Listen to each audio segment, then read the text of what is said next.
If you are wondering if we have dual SIM on the Motorola Moto G56, then the answer is most likely no.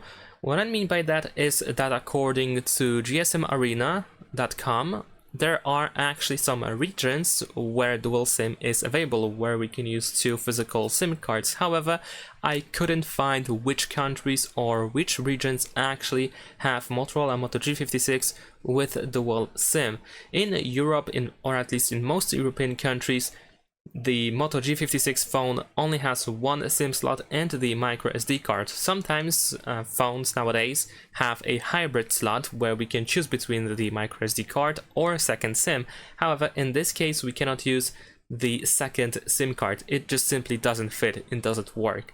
So most likely you will have only 1 SIM slot on your Motorola Moto G56.